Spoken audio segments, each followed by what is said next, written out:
Hi everyone, Antoinette here. Welcome back to my channel. Today I'm going to talk about 5 travel tips for introverts. Whether you are traveling alone or whether you are traveling with other people, travel can be exhausting because of all the rushing around, because of all of the crowds of people. So I'm going to talk about 5 ways that introverts can just recharge, get some of that alone time, either physically and or mentally while they're traveling, either alone or with other people.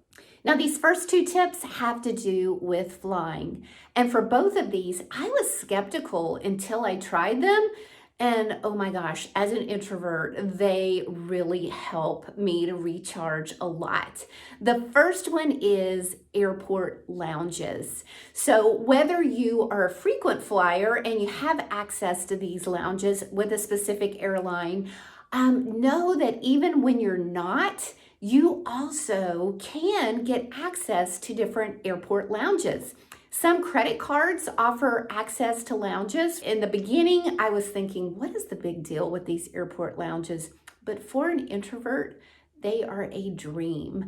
First of all, you have access to food, so you're able to eat in these lounges. So you don't have to stand in long lines and get fast food or eat in these crowded restaurants in the airport. You can actually go into a lounge, get something to eat. Are these lounges crowded? Well, they're getting more crowded right now as I make this video. However, there is usually always a place where you can go and set up your computer or read a book or just get some alone time. They're, in most airports, pretty large so that you can kind of find a space off to yourself. Some of them actually have little cubby holes where you're able to set up your computer or just get some physical alone time. And as an overall rule, they are going to be quieter than the airport. So I am a firm believer in airport lounges. Now, don't shut me out on this second travel tip for flying for introverts, because you may think that is just totally out of my range. And sometimes it is going to be out of our range because sometimes it can be just over the top expensive. However, other times when you are upgrading, say for instance, you've already bought a regular business class seat and you're wanting to upgrade, sometimes it can be surprisingly not that much more expensive, and that is flying first class. And specifically, what I want to talk to you about is business class on Delta Airlines when they have Delta One suites. Now, this video is not sponsored by Delta Airlines. I just fly Delta Airlines, and so I've experienced this, and so I want to share it with you because I truly do think it is an introvert's dream. I've had the opportunity to do this because my husband flies frequently, so he gets a lot of frequent flyer miles as well as passes that he's able to share with me, and so I've been able to do this on several different occasions, and it is wonderful. So because of the limited number of international flights, Delta is using its wide-body jets on some of the domestic flights. And some of these specific airplanes have the Delta One seat suites. So I'm going to share some pictures with you. Look at this wonderful suite right here. All of this privacy that you get. As you can see by this photo right here, you can't even see the other people on the plane. Everything is so ergonomically designed to where you have complete privacy. And you're able to lay down flat, you're able to have all of this privacy, and some of them even have this do not disturb button. How cool is that? So I firmly believe that these are truly not only an introvert's dream, but a dream for anybody who just desires that privacy on flight. So I am a firm believer in this. It makes the flying experience so much more pleasurable when you want some solitude. Travel tip number 3, when you're traveling by car. It's easy to have solitude when you're by yourself or when you have hired a driver who there's no expectation for you to carry on a conversation with. But what about when you're in the car with a friend or a business associate and there's this expectation for conversation? Other people commonly will want to make conversation the entire time because they feel like to fill this time, I need to keep talking, which can be totally exhausting to be in a car with no way out, to feel like you're trapped as an introvert. And what in the world can you do? So what happens when you're the driver and you're an introvert and the passenger wants to keep talking on and on and on?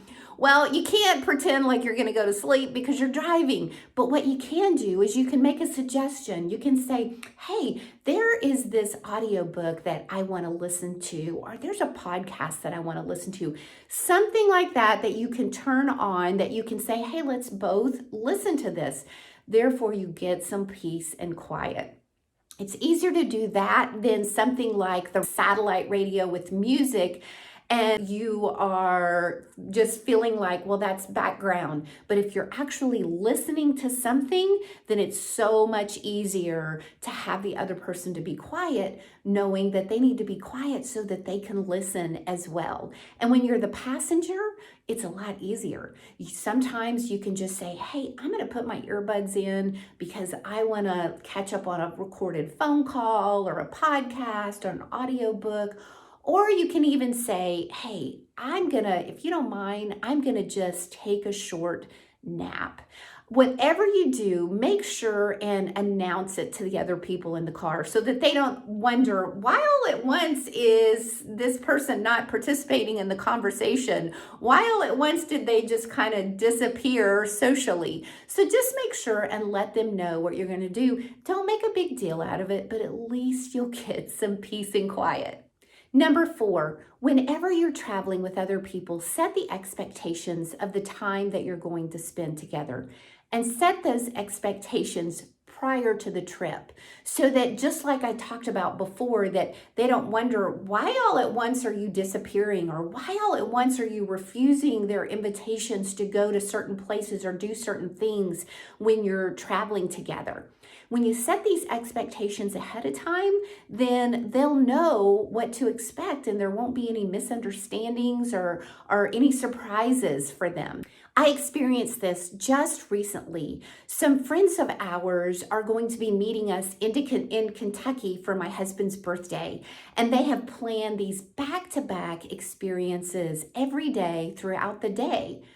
And they're really excited about it. My husband's really excited about it. But me being the introvert, I found myself already starting to get anxious about the back-to-back experiences, not being able to get any alone recharge time. And so I thought the best thing for me to do is set these expectations up front. So I called my friends and I said, hey, on this specific day, when you all are doing this, am gonna let you know that I'm gonna sit out for a while and then join you all later. They understand, they know I'm introverted, and my husband's gonna happily join them, and I am going to happily sit with my journal and hopefully a cup of coffee and just have some recharge time so that I will be able to socialize with them later on in the day rather than feeling totally drained. So set those expectations ahead of time. And number 5, when staying at a hotel, let's say for instance you're at a conference and it's in the hotel where you're staying at, or it's nearby. Your ultimate escape is going to be your hotel room. And so you want to keep that room as long as possible. You want to be able to have it as soon as you get there. If possible, you want to be able to have it for as long as possible. So always request those early check-ins and late check-outs. They usually can't guarantee them until the day of arrival or until the day of departure, but know that you will be able to escape up to your hotel room at any time, and having that is priceless. So it's all about getting solitude. Solitude physically and mentally is really ideal. But sometimes you can't get the physical solitude. Sometimes you just have to go for that mental solitude. And there are creative ways to do that. You may even have more creative tips. And if so, please put those in the comments. I would love to hear from you. And I would love for our other viewers to be able to learn from you as well. What are your creative tips for getting that recharge time when you travel? If you've liked this video, press like, and I hope you will subscribe to my channel.